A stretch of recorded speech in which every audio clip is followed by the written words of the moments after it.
I've gotten into golf recently. I am so bad at this sport.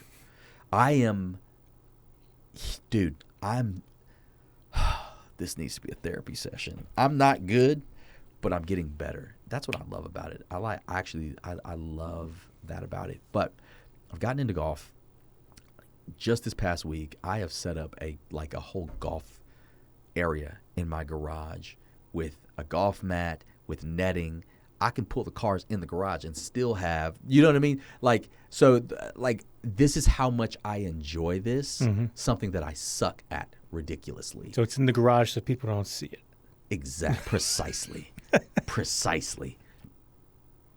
I mean, at this point, I've actually owned 3 different golf bags on this journey. The first one was inherited because I had inherited clubs. So then I bought a second bag and got rid of the first bag that was inherited because the bag was beautiful, but it was just not functional anymore. And as I golfed with other people, saw bags, did some research, I decided I want a quality bag. And everybody's like, you should actually learn how to golf, before you think about this bag. And I was like, yeah. I got it. But the bag. So I go and I get this golf bag, and then I realize my boys that golf have even better bags. And I'm going, well, maybe I should get one of those bags. Like, this is, this is the nature of and level of my ADHD. It's that bad. I know I should get better at golf, but instead I keep thinking better bags. Maybe if you get the better bag, you'll be better at golf. The way I feel is if you look good, you play good. You know what I'm saying? And I feel like I'm playing a little bit better because I got a great quality bag for Christmas. It was gifted to me because people understood if we don't help this boy with his ADHD, then he is just never going to be helped. So they get me this wonderful bag, but it was the bag that I wanted. And there's something about the bag. It is such a quality bag. Like, I will go and spend hours on a website just looking at the quality of the bag because whoever it is that makes it, they really have a greater purpose behind what they're doing. When they sent me the bag in the mail, I got the bag. I got all these little extra things that came with it. I got this keychain that came with it. I got this, I don't even know what the thing was. It was like a card or some postcard kind of thing. And it talked about, it was such a meaningful quote with such a powerful message about living and performing for a greater purpose. I was like, bro, listen, y'all can have, here, just take my wallet. That is branding. You can have all of my money. Just take everything from me and give me that sense of purpose. I will trade it all for purpose. So in the same way, if your business ain't about a greater, get away from me. Add value to my life because I value my life. I value my time. I value the things that are connected to me. So if you're going to sell me something, you better value it. So don't you price it at the lowest price point. No, I'll figure out a way. We used to have a saying in football where you just talk about going full speed. If you're going to make a mistake, make it full speed. Go full speed. Full face plant. I'm talking all the way, baby. But if you get caught going half speed at anything, what we would say like half-assing something, I think you actually stand more chance, or at least what the experience was that you stood more of a chance getting injured going half speed than you did if you were going all out, go full speed, even if you're making a mistake. Make it full speed. Never forget that. Never forget that long as day I live. If you're going to make a mistake, son, make it full speed. That's what they said. If he is making a mistake, I can appreciate the fact that he would be going full speed. Do I think he's making any mistakes? Not necessarily. Not really. As long as it works for him. And that's the thing. Every business, the elements and how business elements interact with one another is different from business to business. Yeah. I think that's the part that... Yeah. Realistically, not everybody's looking to scale. Not everybody's looking to bring on a W-2 or a 1099. Not everybody wants to do more than, a few personalities worth of regular recurring business. Yeah. And that's fine. Nothing wrong with that. You know who is like that. There's a guy, he's on Instagram. I can't remember his name, but I remember his content. It's so good. And he installs TVs. That's what he does. Flat screen TVs, speakers, home entertainment systems. They're phenomenal. They are really good. And his content is hilarious. Yeah. And he also happens to be a pretty good golfer, too. He's good enough. Don't know how he found you in the algorithm, but yeah. I do. My brother-in-law. Oh. My brother-in-law showed me his page because we like to laugh and joke whenever somebody says something that is questionable.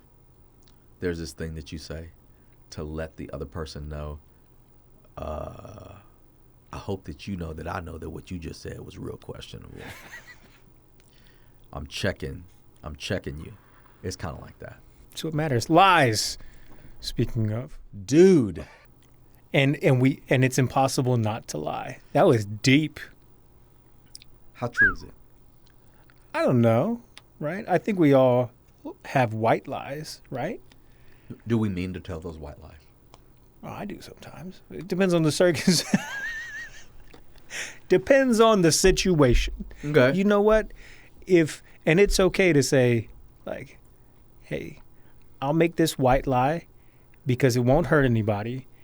And if I don't make this white lie that I have to, someone will get hurt. And no one will benefit from that hurt. In that situation, I'm not going to say it's related to my wife, but in general, for a good connected relationship, I feel like maybe it's okay under certain circumstances. And maybe it's almost natural as human behavior. I certainly think it's natural. Yeah. I could agree with that. I don't think everybody lies necessarily. And I don't think everybody lies intentionally. So if you go and say, we've got the best product on the market, or we've got the lowest price product on the market, the reality is you can't possibly know everybody in the market. Yeah. Now, maybe in some cases you can. By and large, I would assume that you cannot know everybody in the market, much less your market. And if you say that without a proper knowledge of who all is in your market, I mean, technically it's a lie. It's not necessarily the truth. Yeah. I can enter your market tomorrow and start offering your product at a cheaper price. You know what I'm saying? So is it entirely true? No, that's kind of a lie. Horrible marketing tactic, by the way. Don't say I'm the best at X necessarily. Let other people say that if it's true. I think that's definitely a point, right? But at the same time, if you believe that your product is superior and you've got data to support why you believe that, there's enough nuance that exists to where that could be the truth. Mm-hmm. So it could go either way. I don't know. I just think, honestly, I think it's kind of more of an existential or philosophical question that doesn't, it's not that the question doesn't matter. It's that the question should not change what areas in your business or in your marketing, more importantly or more specifically, you need to be paying attention to and operating with the highest degree of consistency. Yeah. Doesn't change that. And I think I missed the very, very beginning. I just caught wind of the deep part. But, relating it to business and integrity in business, I think that, especially in marketing as a prime example. And I know if Maisie were here, she'd vouch for me. In marketing, we see it a lot. People have been burned in the past, especially small, mid-sized business that's been preyed upon. But you do see that. You see misrepresentation, overselling the future of, what results you might get. Yes. And I know Maisie well enough to know she doesn't do that, right? I know we don't do it. Yes. Because you can't guarantee what the future holds. Yes. Right. But I think he's probably someone who's been burned in the past by, certain marketing channels. Probably. So, I've definitely dealt with, I dealt with a coach one time, and he was coaching me in a business area, and he was great. I mean, he could talk it, he could sell it. When it came to the delivery probably could have been somewhat tighter. Not by a wide margin, but some of it could have been tighter. And we get into it for a number of months, and he decided, okay, I'm actually done with this. I'm moving on to something else. And so basically all the content, all of the things that we would have covered that I would have thought that I'd have a lifetime access to, I no longer had any access to it. He just shut it down. And I paid a pretty good amount of money for it. So you were burned on the coaching side. I was burned on the client side as the client. As the client. Yeah. Now, here's the thing. We still have a great relationship, but there are elements of that where did I feel lied to? I don't know if lied is the right or most appropriate descriptor. I think it could have been handled somewhat differently. Mm-hmm. But the other side of that is I don't know what he had access to. I don't know what systems were available to him or were at his disposal. I have no idea. And maybe some lack or deficiency in any of those spaces, maybe that's the reason why he didn't offer something, or there wasn't more that could have happened, if that makes any sense. So yeah, and it makes you wonder, like, someone who uses the term lie, it makes it sound like it's malintent, like it's bad, intent. And a lie versus ignorance are two different things too. Two different things, man. I've learned a lot in business. Yeah. In terms of, and it's funny because Carlos Garcia is one of my clients, Level Up Realty, and he brought up quite a few little nuggets today. Yeah, he did. But with Carlos, I know him well enough to know, and a very faith-based business. I know him well enough to know, like, if there's a man who walks the walk with integrity when it comes to buying and selling and representing, real estate investors, like, that's the guy. I would agree. Because I've seen behind the scenes how he is with it and how much he scrutinizes the deal in favor of somebody. But even then, like, as an example, and this didn't necessarily happen, but I was wondering today, like, I bet you I know how Carlos would handle it if, he made a deal for somebody and, maybe he represented a buyer. Yes. And then after the fact, something happened with that particular residence, right? Like something you don't see behind the walls after the inspection, after the deal is done.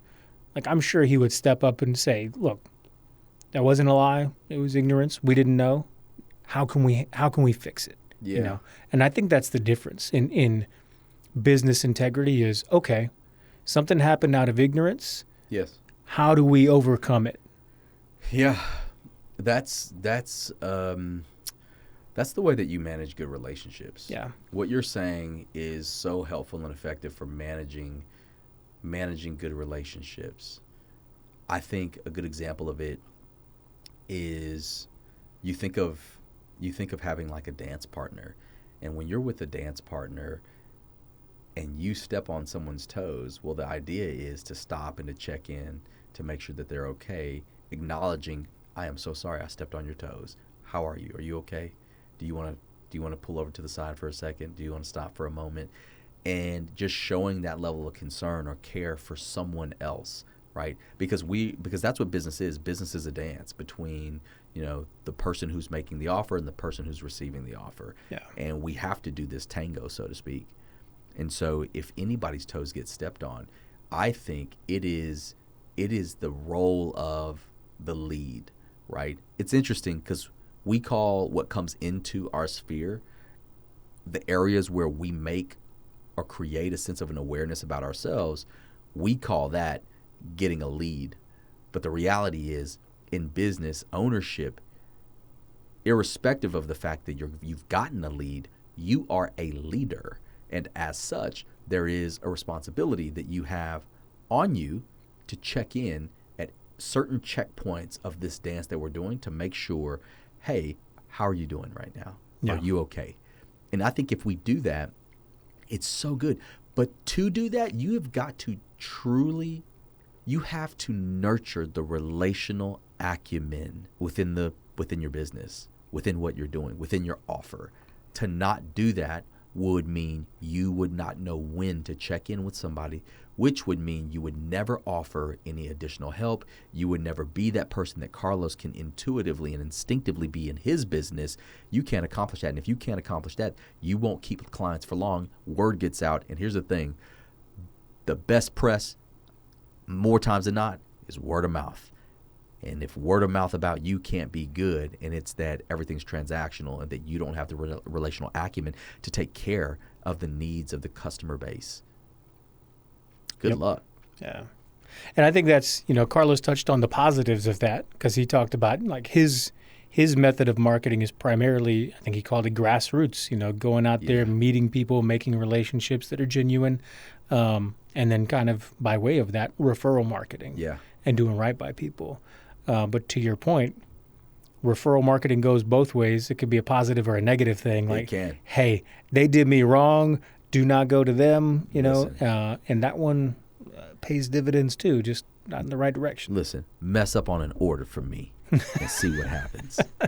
Mess up on an order and see if I don't if I don't X the ever living daylights out of your business. I have been known, like I went to go look at my X feed one day and I realized that the only things that I was posting for a while were my dissatisfactions with whoever it was I was dealing with. I will never forget going to a department store, and at one point, the department store, I had bought a pair of shoes. They sent me the shoes. They sent me the wrong size.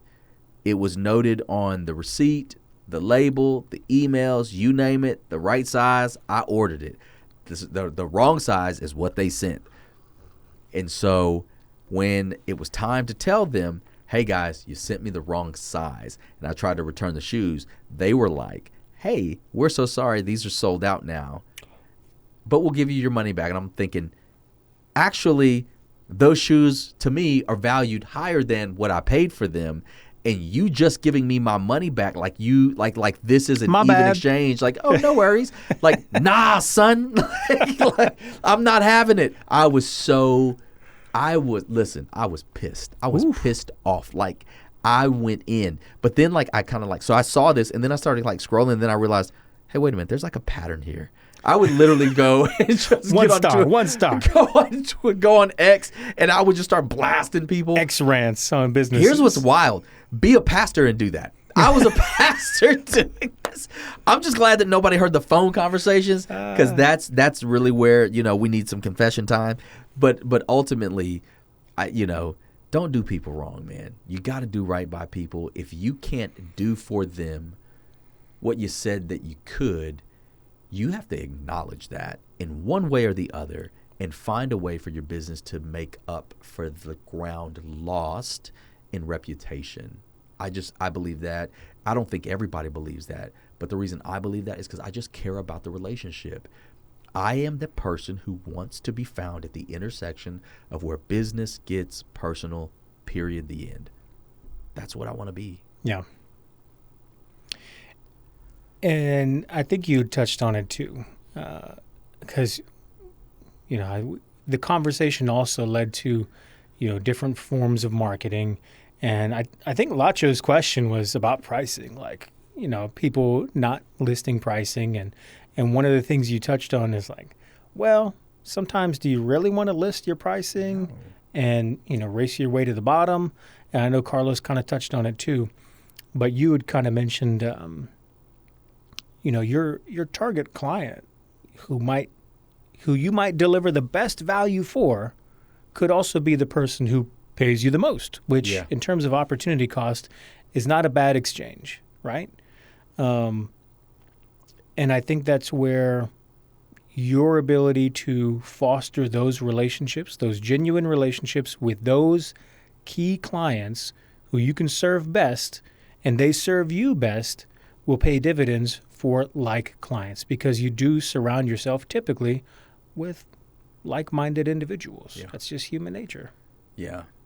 I remember talking a little bit about, we got into the conversation of price competition and just, I can't tell you how much it impressed upon me to learn that lesson. And at some point, it just depends on the season of life that you're in, I think, and how you mature and levels of desperation. There's levels of desperation that are too great. They're too great. Who said it in the room? Martha said, she mentioned commission breath. Mm-hmm. I've heard it said before, they call it deal breath. Yeah.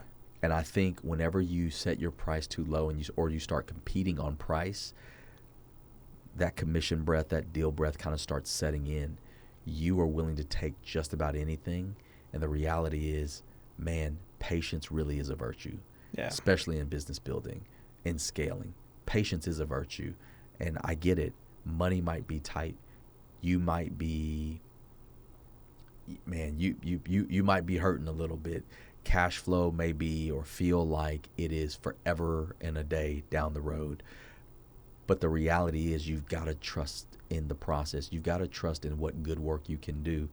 And so if you find yourself beginning to compete on price as, I don't know, kind of a main or priority tactic. If that's your unique value proposition, ooh, you are screwed. You're screwed. Yeah. You're screwed. Like you're not even really establishing a greater sense of purpose for what you have to offer. Yeah. Which if you don't have it, then I don't want your product. If you don't have a greater purpose for your offer, get away from me. Like I don't mean that to be rude. Here's what I mean. I've gotten into golf recently. I am so bad at this sport.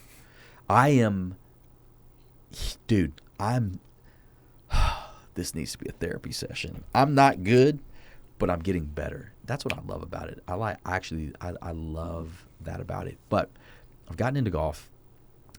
Just this past week, I have set up a whole golf area in my garage with a golf mat, with netting. I can pull the cars in the garage and still have, you know what I mean? This is how much I enjoy this, something that I suck at ridiculously. So it's in the garage so people don't see it. Precisely. Precisely.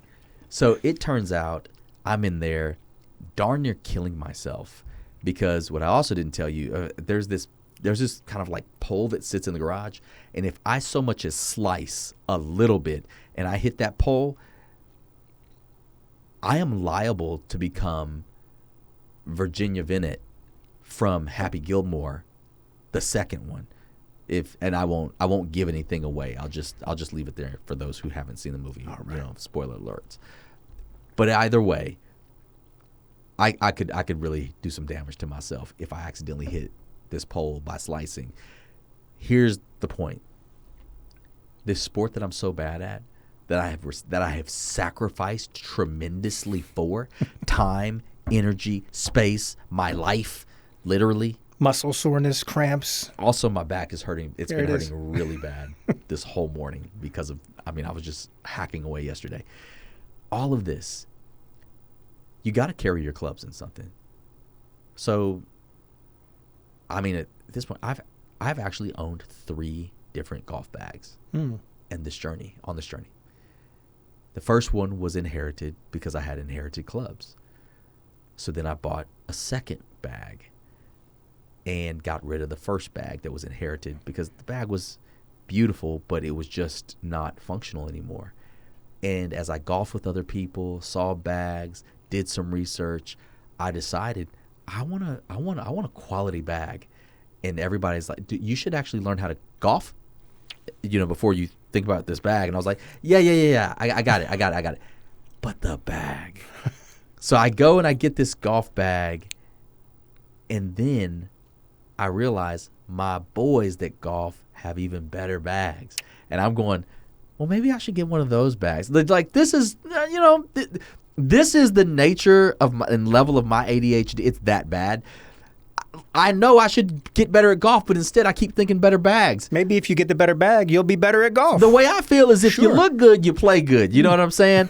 And I feel like I'm playing a little bit better because I got a great quality bag for Christmas. It was gifted to me because people understood if we don't help this boy with his ADHD, then he is just never going to be helped. So they get me this wonderful bag, but it was the bag that I wanted. And there's something about the bag. It is such a quality bag. Like I will go and spend hours on a website just looking at the quality of the bag because whoever it is that makes it, they really have a greater purpose behind what they're doing. When they sent me the bag in the mail, I got the bag. I got all these little extra things that came with it. I got this like keychain that came with it.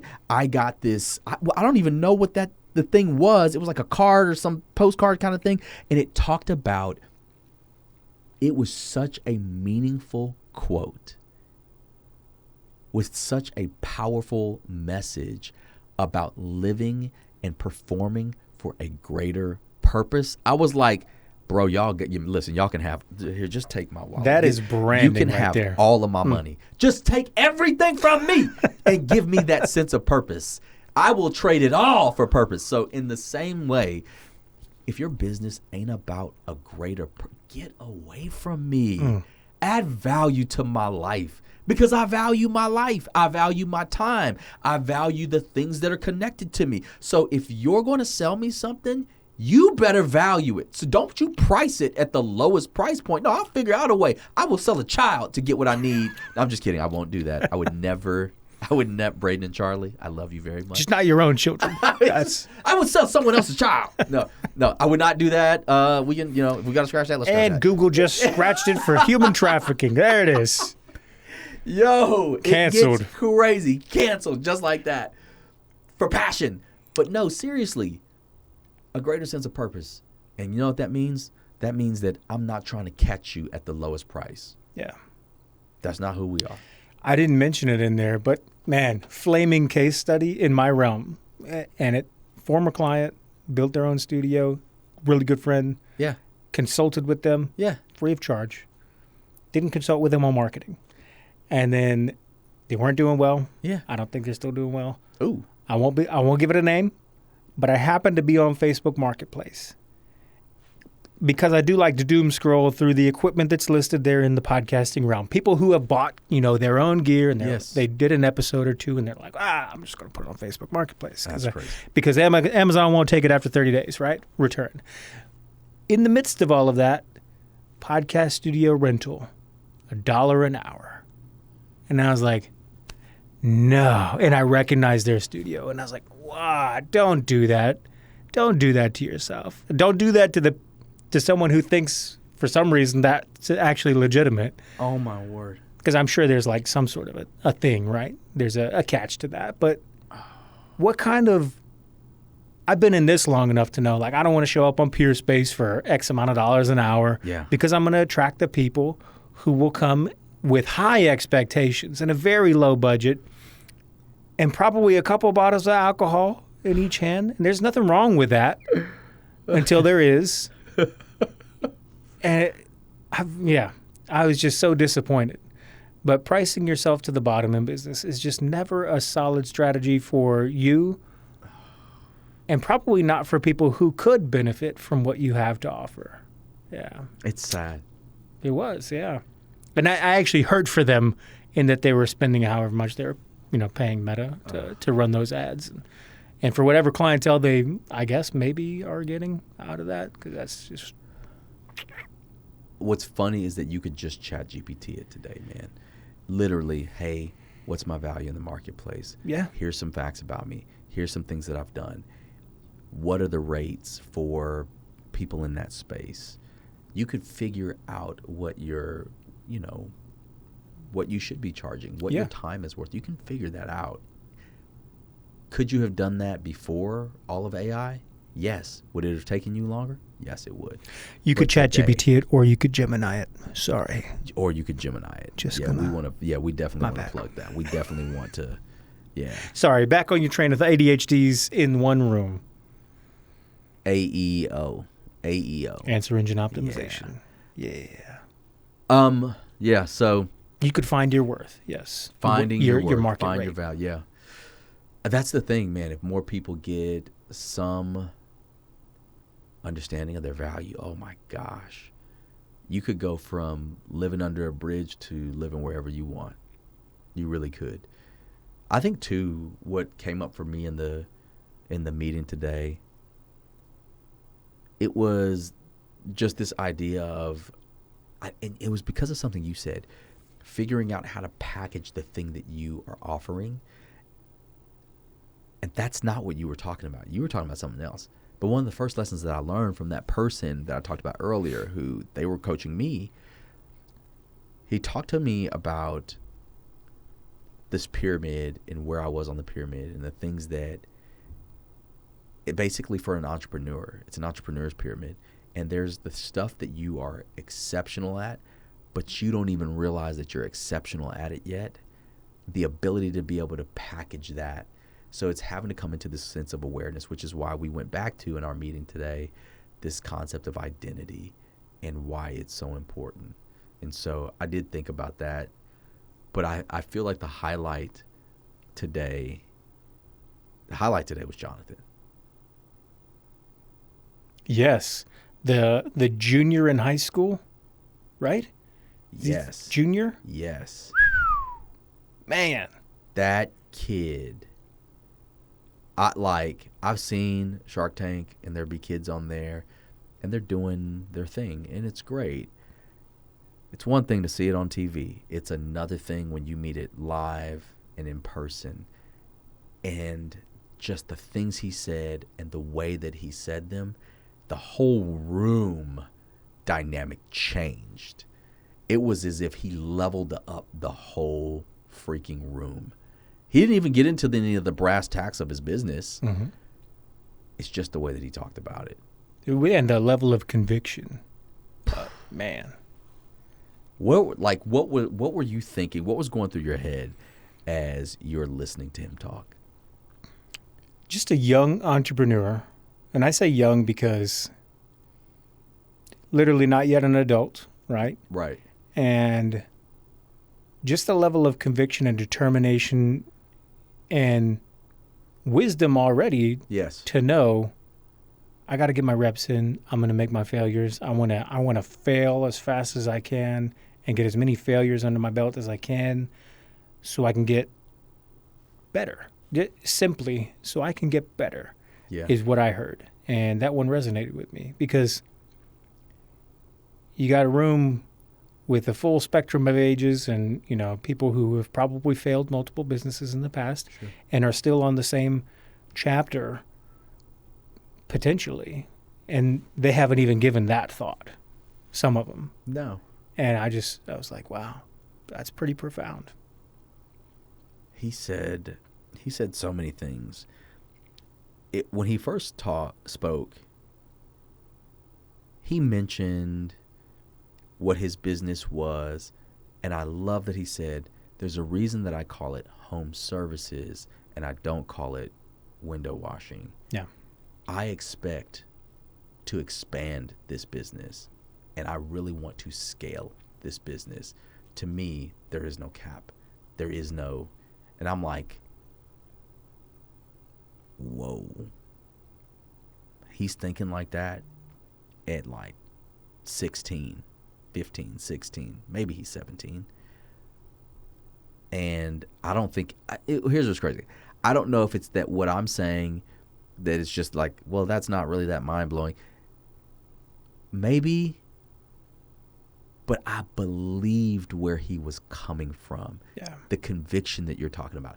I believed where he was coming from, and the way that he spoke convinced me that he's thought about this, that if I were to ask him for some kind of a business plan or business model so that I can really, like if I wanted to invest in his business or if I wanted to see about getting his services for a group of people or myself or whatever, I believe he would have more than enough to show me and know the business well enough to talk me through why I'm a better candidate for this option than that option. Like, I believe from the way that he spoke, aside from the fact that he brought up enough about the X's and O's, the brass tacks of, what we could want to know about a business.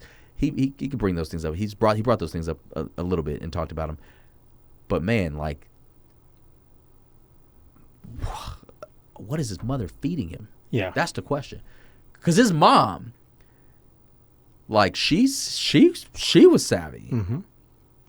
In the legal realm and in real estate. Sounds like she's delving into real estate too. Yes. But I think a lot of that is owed to, yes, probably his mom. Yeah.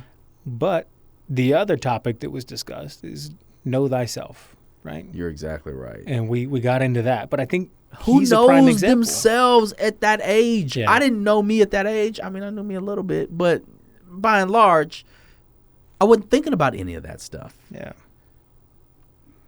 So on that, I know you added a level of depth, and so did Carlos de Leon, with kind of just mastering yourself and identity before being able to really tap into your, I think Carlos would probably say, zone of genius. Yeah. Right? Yeah. And then with that, that's your ticket to uncovering what you can monetize, really. Yeah. I would agree. Yeah. So now that can be, I think that can be like, you can go down a rabbit trail there, and you can actually go so far down deep that it can be hard getting back to the top. A lot of times I end up doing that. I will want to study a matter, and I will dive so deep that I lose all sense of orientation in space and have a hard time swimming in the direction that's up.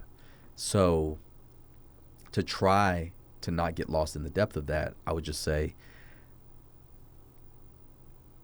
business is just so much more personal than it's not. It pisses me off when people say things like, it's not personal, it's just business, which thank God I don't hear that as much anymore today, but I actually do think it's personal. Newsflash, people and businesses are looking for, guess what? Personal brands, right? People to align with because of who they are personally, because of who they're willing to show you that they are personally. BTS, behind the scenes, they're showing you their person, themselves, what they're into, their likes, their dislikes, their interests, their disinterests, you name it. Business cares about getting personal. They do.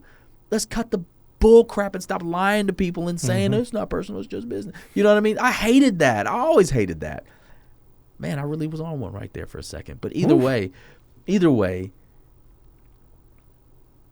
I don't know. I think I do know.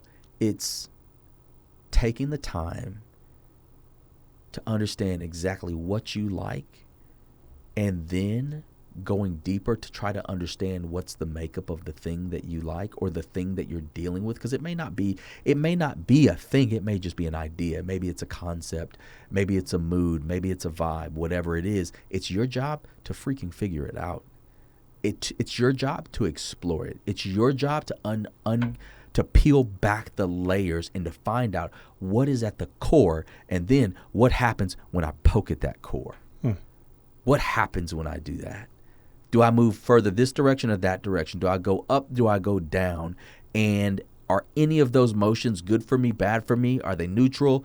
What exactly, it's the curiosity to explore is what it is. And once you've explored, you walk away with so much more information. You have so much more data. You have so much more in your bag to make a good decision, right? And now you can say, well, no, I know that I don't like that. Or I know that, you know what I love about my wife?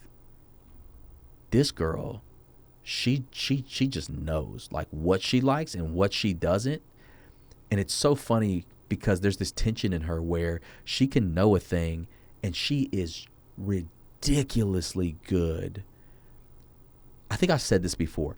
She has this gift of like assessing an atmosphere, quickly processing what is and is not acceptable and or conducive to functioning appropriately at the highest levels in the atmosphere, and then has the ability to engage and apply or to appropriate the things that she's learned without losing any bit of who she is, what she knows, where she wants to go, or how she wants herself to be represented. Man.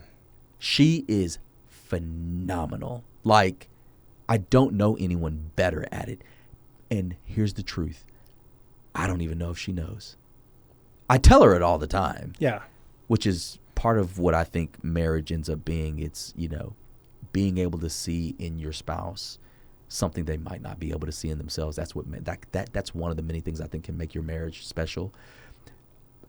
But it's interesting that I don't think she fully understands how much of a gift that is. Now, she's doing something that is what I believe is a macro level skill. The micro level is getting in and getting personal with the entities that make up the environment, if that makes any sense. Sure. And being able to, I think, digest the nuances of the individual entities that make up that atmosphere. Which is funny because you're her complement. I am. The two of y'all. That's what I do. Yeah. But what's great is that I had to learn that was me. Yeah. And the reason I learned that it was me was because I would look at her and be like, I would try to compete at first. I would try to be good at what she's good at. Here's a great example.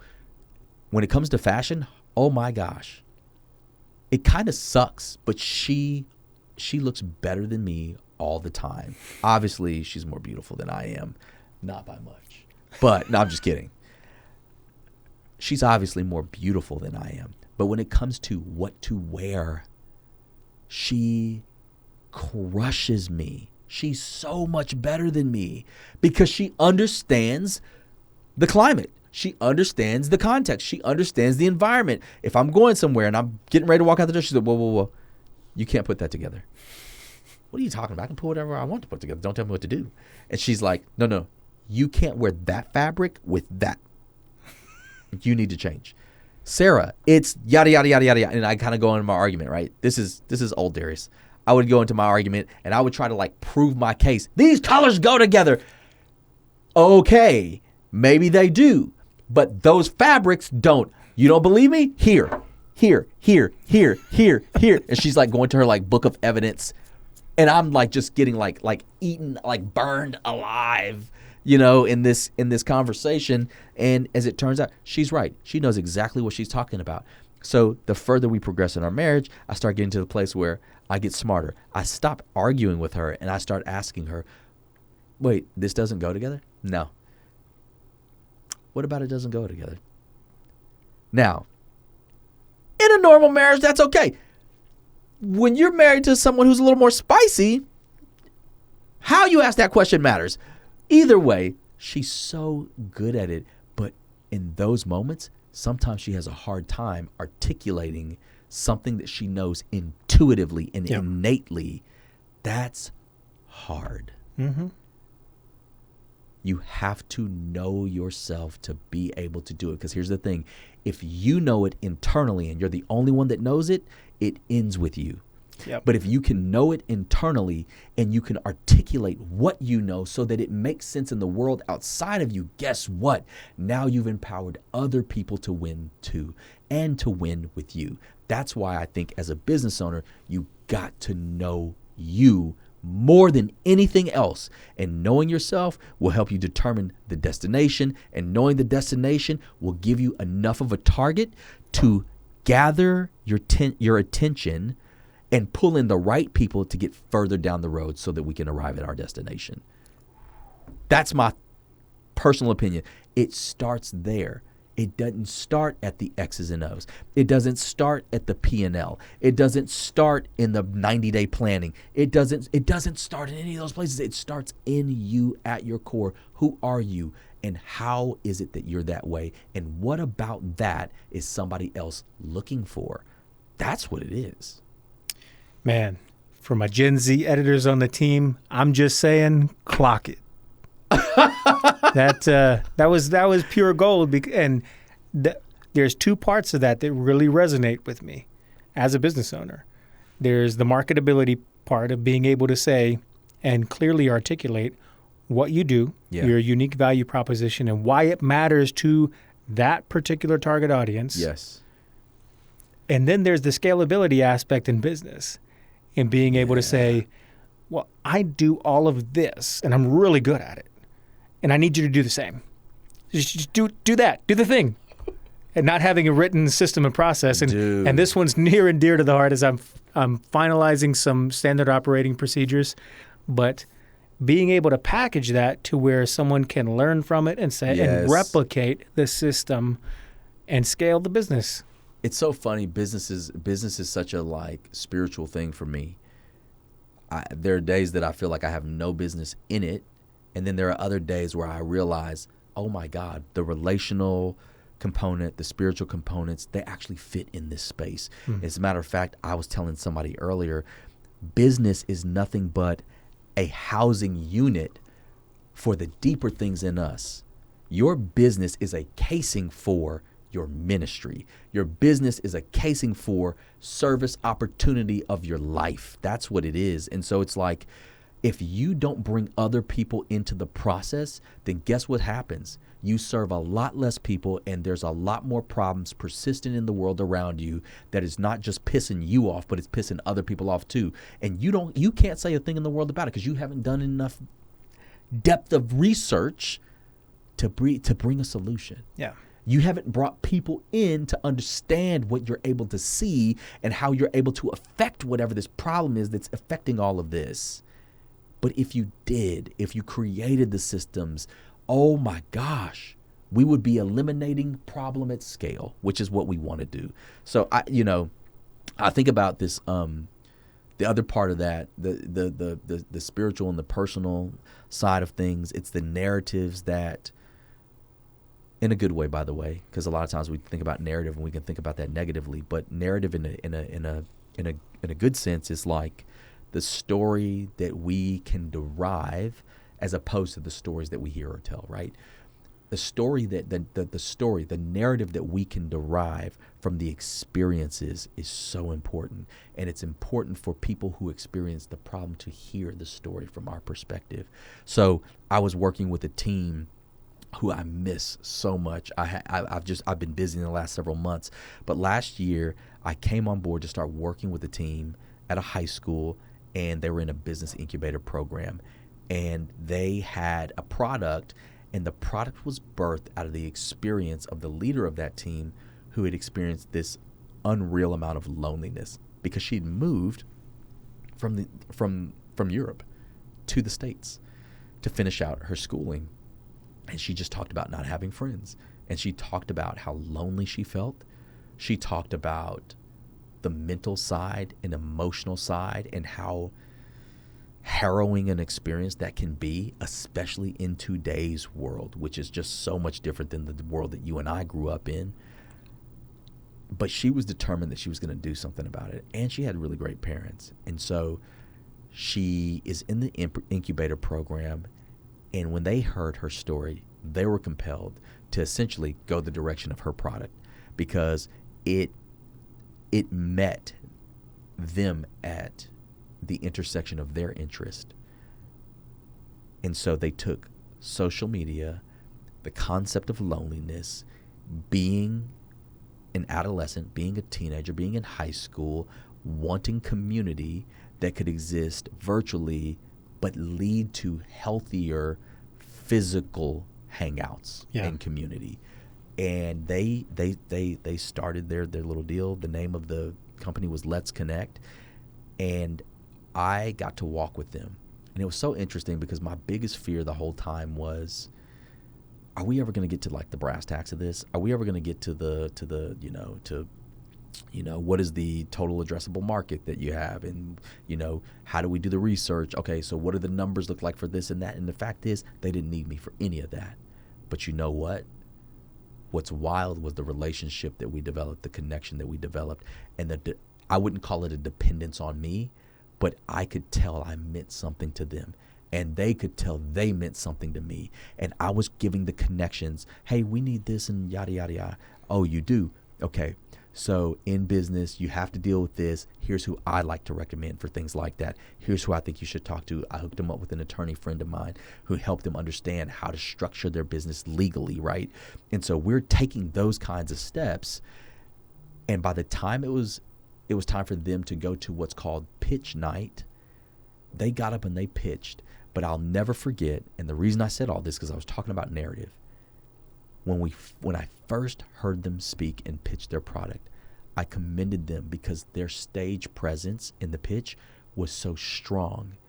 But there was an area that they had shied away from, and it was the personal story, the personal narrative, how lonely she felt. I was like, girl, that's what's going to sell everybody in the room. Because I tell you what, everybody who's going to listen to your pitch, they all have kids. They've all got a high schooler. They all know what it's like to have felt lonely at some point in time. You are tugging on the most important heartstrings for a human being, and that is our connectedness with one another. And you have got to get on that train, and you are going to build everything else on that foundation. Do we care about your market analysis? Absolutely. But you don't even have access to that concern for us until you've gotten to our hearts first. Yeah. And you, my friend, have gotten to our hearts with this story. We just need you to elaborate on it. We just need you to get a little deeper, tell it like this, not necessarily tell it like this, but hey, don't leave that out. Bring that with you, that kind of a thing. They got to pitch night. They pitched everybody in the room. Holy cow. Of all of the groups in the room, they ended up being they won second place that day, which was brilliant.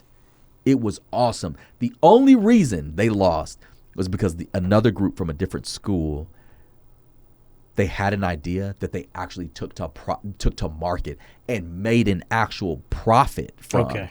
Whereas this one, we were dealing with a lot of things that you could not use yet, and we had to build, your gummy or your essentially something that kind of like represents what the MVP, product would look like in real life. Yeah. And so either way, there's a kind of a tangible difference there. But the reviews that they got in terms of how they connected with the room, it was unbelievable. Like, I'm standing up there literally getting emotional. I'm turning around as they're pitching because I was hosting that night. I turned around and I'm like, I'm trying not to cry because I was just so proud of them. Like, they were mine, like they were my kids. And so it just goes to show, like, man, if you can know you can sell anything. If you know you can figure out what problems are there to solve because of the problems that you've had to solve for yourself. So I just think you can't leave that kind of stuff out, and it is so incredibly meaningful to make business personal. I think that's what Jonathan did. He made it personal. It was his personal goal to face failure, to look it right in the face, and to say, I'm not scared of you. It's where the growth happens. Yeah. That kid's he's gonna make it. Yeah. So even if it's not window washing. And I think he's fine with that. Bro, I care less what he does. He is going to make it. Like, if it was, walking around the city and finding cockroaches to stomp, he would figure it out, man. That kid, he can sell ice to an Eskimo, bro. He can do it. That's good. He's awesome. What else stood out to you today? Man, interestingly enough, today I was trying to facilitate, but there's an excitement and a vulnerability, and they're not in that order. It's the vulnerability. It's people being willing to just talk about what seems silly in their business or in business in general. Lacho throwing out a really great question and later throwing a grenade, which he just loves to throw that grenade right in the middle of the room and just like watch what happens. Like, that's great. But the vulnerability in the room, which was really started by his question of, we're all liars. Or that, which wasn't, it wasn't a question, that was a statement, excuse me. His declaration, we're all liars. Yeah. Whoa, let's talk about that. People being vulnerable enough to talk about their marketing experiences, the wins, the losses, that I think was generating growing excitement from start to finish. And excitement may even be the wrong word to use. The right word may be interest level. The interest level was steadily rising in the room, and it was amazing. And that's something that stood out. It stands out to me that everybody participated today. Everyone, especially Jackson. Yeah. Jackson talked about the relationships that are the foundation of this co-working space that we're all a part of. And he spoke about it with confidence, with clarity, with precision, being able to help us to understand that dynamic between word of mouth and relationship that can only happen in spaces that are quite like this one, and how each level of it is meaningful to the collective whole. So for our group, it's more intimate. But then you take a look at what happened last week on Thursday, last Thursday's networking event, networking breakfast. And it's, the networking breakfast on Thursdays is like, dude, there's probably close to 100 people in that room. And it's great. And our gatherings are the upwards of 15, 20-ish people, which is way more intimate. And Jackson's ability to speak to how each of those dynamics, different as they are equally important to contributing to the whole of what makes this thing work. And he's really saying, you guys are our marketing. Yes. Your presence, your interactivity, your abilities to build community and to nurture them, that's our marketing. That's creating awareness about us. And I'm like, all right, bro, I see you. And so that to me, like, and he was, but here's the thing, he was ready. There was no hesitation. There was no, let me think about it. Come back to me. Nope. Jackson, what's your perspective on this, man? Like, where do you see, yourself or who you're working with fitting into this conversation about the experiences that we're having in marketing? Like, what's it look like for you and your business? And man, he just brought it. I was like, wow. So to me, I feel like that the participation, increasing levels of engagement, which I kind of like packaged all that into a variable term that I called excitement, that stood out today. Yeah. What about you? No, I agree. I think actually each of these first and third Wednesdays, whether or not it's called in the future Build a Better Business Mastermind, each of these first and third Wednesday masterminds here at VentureX, each of them have been more engaging. Yes. And have tapped into we see some recurring themes here and there, but new pieces of, for me, it's content too. But, different silos or pillars of business that we're all affected by. Yeah. So it's cool to see it. I definitely have thoughts and dreams of how we can keep using this positively to build people's businesses. And so it's really great. It's just good just to be a part of it. And it is, I think, it is the outworking of my motivation for doing this. I always have enjoyed building up others. I've always enjoyed that. So building up others, building up communities that build up others to build up communities.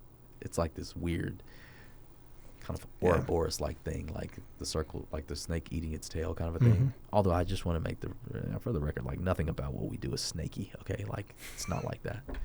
But man, it's paying it forward is really what it is. Yeah. Yeah. I love it. I love seeing people win. I went to go watch my neighbor, she has a family member that's just not around. And I get to watch her mom and her grandma do a wonderful job of like raising her and her brother, and have so much respect and admiration for how hard those women work. And so anyway, yesterday we needed to drop her off at school. Her and my son are in the same grade. So we drop her off. She's got her tennis racket with her. And I'm like, oh, you got the racket with you today. And she's like, yeah, I got a game later. I was like, you do? She's like, yeah. I was like, what time? She said, oh, it's at 4. I was like, I'll be there. So 4 o'clock comes, and I go check out the game to see how she does. It was awesome sitting there and so remind you, I thought I was going to train athletes. That was my degree. So watching how people move and really, in the words of Justin Bieber, clocking them, I can get a little bit of an insight into, okay, I see what's happening there. I see the way that works. Okay, I see how their body naturally does this. I wonder what would happen if we change that? What would happen if we augment that just a little bit? What happens if we work on that? What happens if we get this stronger? What happens if we, tweak that? Always asking those kinds of questions. So as I'm watching her play, she has this incredible forehand and she does a great job of putting the spin on the ball by bringing that racket over the top of it, creating that top spin or whatever it is. I'm not a tennis player, but I understand some of it. And I'm watching how she moves, and I'm like, oh, dude, she's got so many natural, just raw material, and that's what she needs. I hope she keeps doing this, man. I hope she keeps working at this, and that's the same way that I am about everything, like seeing the potential in things and wanting to work with the potential to bring what's potential to actual life. Yeah. So yeah. That's exciting for me. Right on. Yeah, man. What were your standouts, man? Like, what were your thoughts about what we experienced today? We touched on it already, the importance of relationships. But Carlos Garcia, went a little bit further in talking about, yes,